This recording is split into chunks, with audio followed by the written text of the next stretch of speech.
For today's comment deep dive, I will not be responding to a Christian comment, rather someone who recently left the faith and is still struggling. This is what pulls on my heartstrings the most. This is why I started the channel. This is the goal behind every single video I make, to be able to help those that are doubting, deconstructing, or who have deconverted. And so I'm very excited to cover this with you because it is not a unique problem. Here is the comment. Brandon, as a recent deconstructionist, I've recently been struggling with missing being part of the Christian community. Even though I know logically it is false, I can't help but miss when I did believe. Have you ever experienced this in your deconstruction? How did you get past this if so? And from the username, I will assume that your name is Cassandra. So Cassandra, thank you for the comment. I can't make this go away for you. This is part of the process, not just for people that left Christianity, but for people that leave anything that is so core to who they are, who they were, what their identity was. What I can do is sympathize with you. What I can do is help normalize this for you. And what I hope to do is be able to verbalize some things here that will assist you as you continue to go through the process. You have done the hard work intellectually, but that doesn't mean that emotionally everything is just fine. And that really matters because a lot of people, I think, when they think of deconstruction or they think of deconverting or changing their mind, it can be sometimes stitched together with this concept of they're figuring out the right answer, they're winning an argument. But deconstruction is so much more than that. It is a life that you lose, and then you have to rebuild. You are in that first part, but on your way to the second. It's time to rebuild. Now, I'm talking in generalities and I don't know your specific situation, so not everything I'm saying is going to fit perfectly for you or for anyone else watching this, but I hope from a high level here that you can get some relief. The first thing that I would encourage you to do is just change that framing. This is an opportunity. This is exciting. This is a chance for you to have autonomy and agency in your life. You get to build, you get to discover, you get to find, you get to say what's meaningful, you get to choose how you're going to orient yourself in this world. It's not something that was handed to you. It's not from some ancient book or from your parents' belief that they held. Welcome to your life. It's terrifying, but it can also be so exhilarating. That's what freedom is. It's both of those things. And finding out the truth is freedom. It's freedom for your mind in a world that would otherwise want you to be enslaved. Be proud of yourself, first and foremost. Do you know how hard it is to change your mind? Do you know how hard it is to be open to new information? Do you know how hard it is to go against the grain? Well, actually, yes, you do. But maybe you haven't recognized all the work you've already done to get to this point. So again, I say to you, be proud and be excited. By the way, just a quick pause for anyone that is looking to this video for actual help and guidance because you are in the same spot as Cassandra. I have an entire playlist that has grouped together some of these matters, so I'd encourage you to take a look through that. Here's a few quick thoughts I prepared for this. The first thing that I want to say to you is that you are not confused, you are not weak, you are not fully deconverted, because many people do feel that way. They consider if maybe they were wrong, they start to question if this is worth it, or if maybe they're still kind of a Christian or they still kind of believe. Those leftover fears and or new realizations about the emotional hardship that is now in your life can often result in that kind of thinking and even that kind of shame. And maybe you already know that. Maybe you are truly just saying, yeah, no, hey, I know it's false. Here I am, but man, it sucks. Yeah, sometimes it does. But missing community is not the same thing as Christ being true. Missing community doesn't mean that Christians were right. So I'm saying that because I want you to know that you didn't lose truth. You gained truth at a cost, and that cost is a lack of structure, a missing identity for a time being, belonging, ritual, certainty, and really importantly, shared meaning. You might call that community, but man, I think there's something even deeper there. I miss that. You know what I miss? Just to be vulnerable with you, I thought about this the other day. I miss getting to pray for people. I miss praying with others. I see the harm in it now, let alone the fact that it did nothing in terms of what I was praying for. But personally, the sense of connection, of shared meaning, hoping together, relying on something more than just yourself, that's powerful. Now, sometimes I have to give this caveat. Christians who watch will hear that and they will say, see, no, No, that's what I just said. Christianity doesn't just become true because sometimes in some very specific situations, it's kind of useful despite its harm. So just to get that right. And by the way, there's more than just that. That's just one that I've recently thought about, which was like, man, the intimacy I used to have with my family or my friends when I really believed that when we bowed our heads and held our hands and spoke to the creator of the universe, something was happening. That was something. And there's many other somethings too. So part of your question was if I have dealt with this. And yes, this wasn't just an easy thing for me. This wasn't just no skin off my back. It still affects me. Every single person in my life is a Christian, and having this channel didn't make any of that any easier. I'm with you. Those things that I listed, they are powerful psychological and social forces, and religion is very good at supplying them. If it wasn't, it wouldn't still be here. And again, I'm not speaking just to Cassandra here, but a pattern that I have noticed is that when people try to hold these two things, I know this isn't true, but I miss X, in this case, community. That's not the same thing as cognitive dissonance. That's grief. And grief doesn't really respond to arguments. No intellectual victory or understanding of correct history can really mitigate that. And by the way, I don't say this to discourage you or to make you more afraid, and I don't know exactly where you are in your process or how long it's been or how long you were a believer, anything like that. But let me just say that sometimes this comes in waves. So even if you start feeling better and it happens again, it doesn't mean it wasn't really better. It doesn't mean you're not making progress. It doesn't mean that the rebuilding isn't happening. It's just not always linear. And some of my thoughts are just kind of coming in sporadic, and so I'm sorry if it's not more structured, but I just want to give you as much help as I can in this quick reply. I gave you the prayer example, but let me go a bit further just to really empathize so you can really know you're not alone. Anyone who is listening, even I, the atheist YouTuber who knows 100% how false and harmful this religion is, still have these moments, little bits of sorrow. This is in addition to just the daily difficulty of being in a Christian community in general, as the black sheep of it all. But having someone tell you exactly who you are and exactly what your purpose is kind of a nice thing sometimes. And sometimes I miss that. It is hard work to construct identity, meaning, morality, and purpose on your own. Doesn't mean it's not worthwhile, doesn't mean it's not what's real. It's harder, and sometimes harder sucks. I've missed being part of the group, the people that knew the lingo, having the same symbolic language. We are built to fit in, to want to fit in. And so when all of a sudden that's gone, that's hard. I don't get a lot of opportunities to sing together. Almost none, actually, anymore. I need to start going to more concerts. There's something very, very psychologically useful and beneficial about that. This channel has helped me feel like I'm a part of something bigger than myself, but that is another need or desire that I think a lot of us have. And by the way, it took a long time to build this. And I'm not saying you have to have a YouTube channel, but I'm saying that it might take time to regain some of these things or effort or hardships to get there. And that's okay, but man, I get it. Even the idea that there was someone watching over things.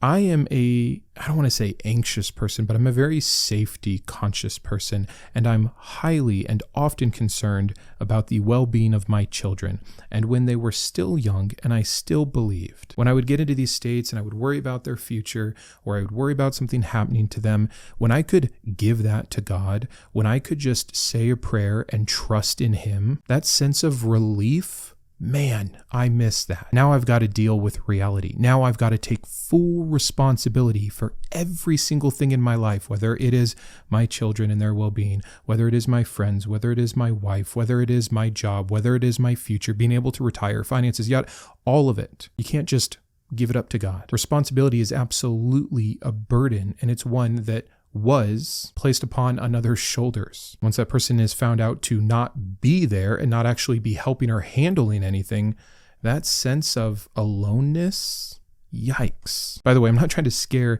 any of you out of any of this. I'm just being honest with you. I'm still here. I'm still not a believer, because at the end of the day, truth matters more. Reality matters more. Being honest with myself mattered more. Not contributing to the harm, not condoning a religion that is false and harmful mattered more. Even the simplicity of having answers, even bad ones, was so nice. In Christianity, there is an answer for everything. When you open the door to the real world, the abstract can be overwhelming. So I've also had to be careful and reframe things. Reframing is so powerful. I don't miss Christianity. What did you say specifically? I can't help but miss when I did believe.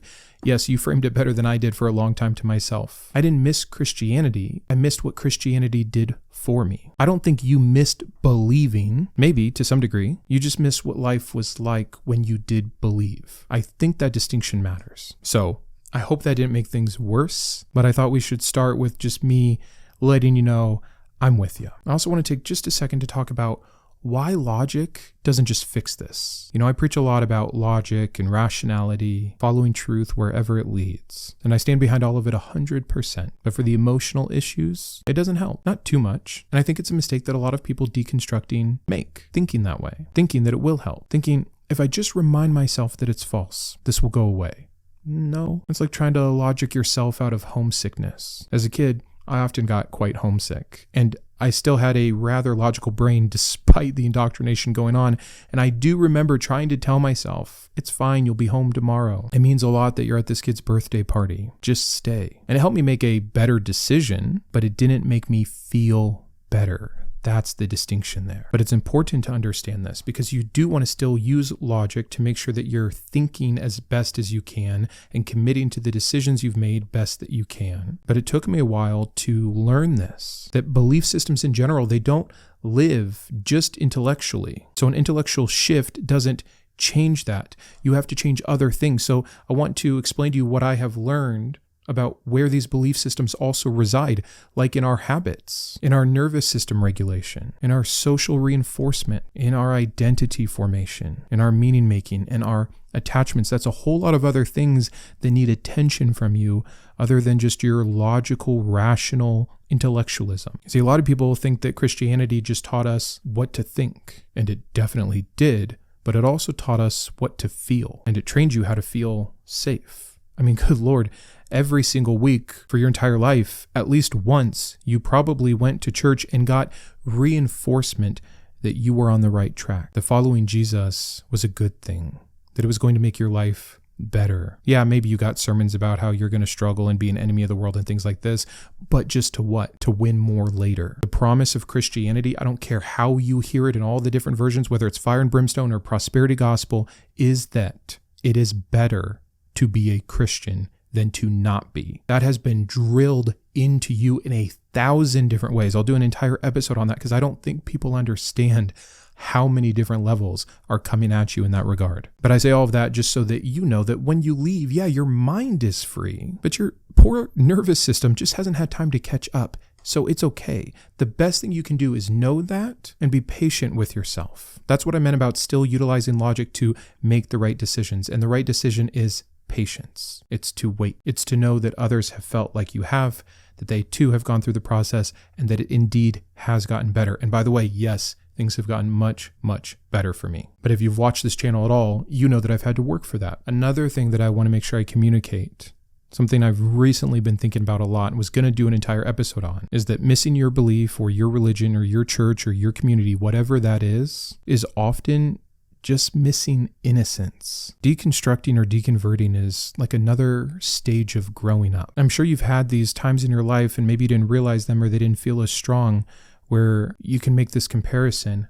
I see it in my own kids as they, in some parts, mourn their younger childhood. They're still young, but like my son, for instance, doesn't believe in Santa or the Tooth Fairy and did for a time. That's a can of worms for atheists. So if you want to hear about that and me and my wife and how we've chosen to do this, we can definitely talk about that another time. But for the sake of argument, let's leave it aside and just say that I've seen him mourn that anything is possible at any time, that some guy can just come down a chimney, that some fairy brings presents under your pillow. He knows better than that now. And that's part of growing up. It's leaving those things behind. But it sucks to leave them behind sometimes. And leaving religion as an adult later in life is like being that kid that believed in Santa till they were 30. Of course, now that you're a part of the real world with real consequences and real responsibility and no scapegoat ready for your sin, which you've also had to let go of that concept of, you miss the innocence. You miss when the world felt ordered, purposeful,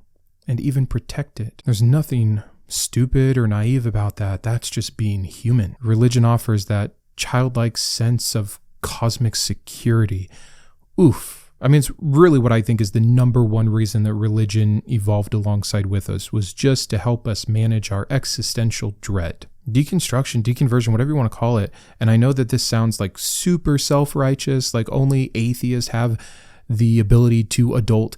But honestly, leaving behind the idea of a magical, invisible person in the sky that is always watching you, that knit you together in your mother's womb and knows how many hairs are on your head and cares about every little thing you do, think, and feel, and has a perfect plan for you with a paradise awaiting you if you just do or believe the right thing, that's immature, especially with all of the evidence against it. And so, yeah, again, in a way, deconversion is like fully becoming an adult. And so all of the other things about leaving childhood behind and becoming an adult, like having to get your first job or having to start paying rent for yourself or shopping for yourself, all of these little things where it's like, oh man, wasn't it easier before? This is like that times 20,000. And again, I don't say any of this to add on. I say it to normalize. Of course you feel this way. And I'm sorry if I'm taking your comment and running in a slightly different direction. Maybe you just wanted advice on how to get community outside of religion, but I'd like to try to address kind of the root issue here, because it's simple enough to just go find new community. I mean, it's hard, especially as an adult. I'm an introvert and a man. It's additionally hard. And I'm in a very Christian community. So I made this channel. But you can join a club, a book club, a run club, a bike club, whatever. Go to a local coffee shop on board game night. There's so many things you can do to get plugged in with other people. It's going to take time, and it's kind of like making new friends in adulthood. Just in general, that's harder, but it's possible. So I'm focusing less on that community aspect and more on just the, man, sometimes was it better? Was it simpler? Was it easier when I was a Christian, when I was a believer? You're in a transition. There's the easiest way to say it. Transitions are abstract. They are these liminal spaces that are so much more difficult to navigate. And that's okay. You know, a lot of the times, maybe I'll talk on the community part here just a little bit. People can say, okay, well, hey, you know what?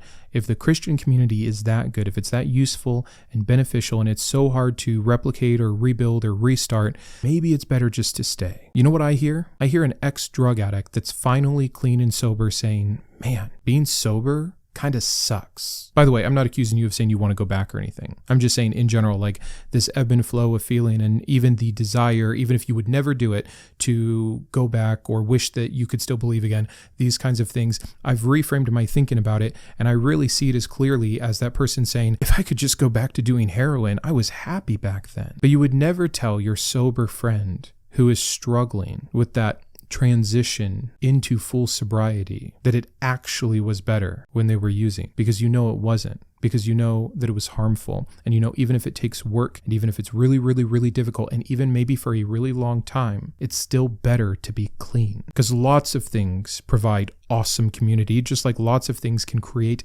happiness. We have this mismatch that happiness or community are these always good things. Christian community can make you feel good, but Christian community is fraught with abuse and mental, psychological, spiritual, if you want to say that, harm to the individual. Sometimes we even romanticize. It's all sunshine and rainbows. You remember the best Sunday. You remember the best worship song. Your best friend that was part of your small group that was really the reason you liked going there. You know what else has great community? Cults, gangs, extreme ideological political movements. That doesn't inherently mean they're good. It just means they do community well. You have a responsibility to find healthy community. Maybe that's something that just even knowing that can make the hardship of this just a little bit easier, just a little bit more worth it, just reminding yourself that this is the right thing. So community does not equal truth. We said that. And community does not equal good. I think it's important to say that. Community is good for us, but being in community for the sake of community doesn't equal, oh, this is healthy. Hopefully I explained that well. So the last thing you said is, how did you get past it? And I don't know if that's the right term. I don't know if I'm fully past it. I don't know if anyone ever gets past these kinds of things or anything at all. We adapt. We find new structures, new habits, new communities, new ways to orient ourselves, new understandings of consciousness or morality or meaning, purpose, etc. I don't know. Maybe past it is better. Maybe what I mean is you might not ever get over it, but you can get through it, past it. Yeah, okay, we're saying the same thing. But if I can be as just truly honest and clear in my own thinking as possible in answering this, I will try to give you a few tips that helped me. Make sure you're not expecting like one new thing to replace everything that you just lost. There's not going to be an individual, a channel, a group, a philosophy that is going to come in and just one-to-one replace everything else. Church, religion, Christianity, community, whatever you want to call it, gave you so much, depending. I mean, I'm talking for myself now. 30 years being raised in it, going to private school, being at church like 14,000 times a week. I got my friends from Christianity, my meaning, my routine, my purpose, my rituals, my emotional support, my moral language. Every single part of my life was grounded in and developed from Christianity. Why could any of that just be replaced because I got into the existentialist philosophers, right? Like that, no, it doesn't work like that. There's tools there. There's some things that helped with certain parts of certain things, but you're not going to just replace this. So I'd encourage you to start thinking instead of like, oh, well, what's next? What replaces Christianity? No. What replaces this one particular thing that I'm focused on right now that is causing distress in my life because of what I lost when leaving this false religion? So for you, maybe you already named it, community. Well, then you have hobby groups, philosophy groups, activism, creative communities, right? Like you have options there for that one particular thing. You might have other particular things you haven't identified, or other people watching might have their one particular thing or a long list of particular things, but go at it systematically, singularly. One of the things that I was surprised I missed the most was ritual. I've brought that up a few times because that's always on my mind, whether it was communion or the concept of baptism or, like I said earlier, prayer. I had to get new rituals in my life, and man, it's been so exciting. There are so many new things that I have incorporated. So those family traditions, maybe reading or meditation or, lighting incense before you do your yoga and having that quiet half an hour of reflection and introspection. These are things that whether you knew it or not, you were getting in Christianity that are just gone. They're just gone. It could be meaning. And so you've got to start figuring out your own values and why you have those values. Maybe some people's particular thing is like transcendence. Go get a star chart and a telescope. Take an art appreciation course. Take a music theory course. Check out my Sharing Fire videos. Teach yourself what Christianity might have stifled for you, like the sciences. That was a long point one here. I'll try to just give you a few more here quickly and close out. My second tip is to let yourself grieve. It's okay. I've made it a point a few times to say, it sucks, because it does. And don't pathologize it. Don't say things like, I shouldn't feel this way, or missing this means that I'm weak, or that I was wrong, or that I can't do this. Tell yourself, of course this hurts. Something very meaningful ended. It's a breakup of sorts. Have you ever been heartbroken by being in love and losing that love and everything that went with it? Didn't mean you could never love again. Didn't mean you should have ran back to that person who wasn't right for you. What it did mean is it took time. You had to heal. You had to learn some new things. And you had to get back out there. It's not the best analogy in the world, but it kind of works. A lot of ex-believers think that they can't give themselves that they can't grieve something that was never true in the first place. Of course you can, because it was true for you for a long time, even if not in reality. True in your mind, true in your heart, true in your lifestyle. You can still honor the role it played in your life without giving extra credence to the religion. Grief does not validate the belief. Damn, that sounds like a slogan. I don't like that, but it's so true. I think a lot of people that leave the faith do not let themselves grieve because they think that it means it meant too much to them or it must be true. Grieve it. 3, my third tip, get comfortable with I don't know. Embrace it. Start to love uncertainty, because that's your life now. That's life. You weren't in that reality before. You were in a pretend reality that told you it had answers when it didn't. Some things we just don't know. Some things I don't think we can know. I see enough Christian comments every single day to know that that is one of the main reasons people stay in the belief system. They can't come to terms with not having answers. Speaking of Sharing Fire, I did a video recently on explanation addiction, our desire to have an answer even if it's not the right one at any cost. That's religion for you. Check that out for some additional insight and tips. And maybe a last tip, and I don't know if this will land correctly or if it will help, but I hope that it does. I had to learn to stop trying to get back to who I was. I kept comparing myself to old Brandon, wondering if I was ever going to get back there. Was I ever going to get the community that I had there? Was I ever going to get the sense of certainty that I had there? That's a different thing. That's a different life. That's a whole different reality. You'll probably never feel that same way again. You can't once you wake up, for lack of a better term. Just like you'll never believe that Santa's going to come at Christmas again. You grew, and there's growing pains. And it's again, kind of like what I said before, the correct reframing. You don't want to go back to belief. You want to go back to what it felt like when you believed. Not even that, the comfort provided when you believed. But those are different goals. And so I would invite you to really investigate that. By the way, that correct goal of wanting to return to some level of comfort that you used to have is achievable without having to lie to yourself, which is what you would have to do if you went back to the belief. Here's my final reframe for you. Missing your faith, or whatever term you want to put there that's more accurate for you, doesn't mean you made the wrong decision. It means the decision was costly. Oh, did you feel that? Did you just get a little sense of relief or freedom?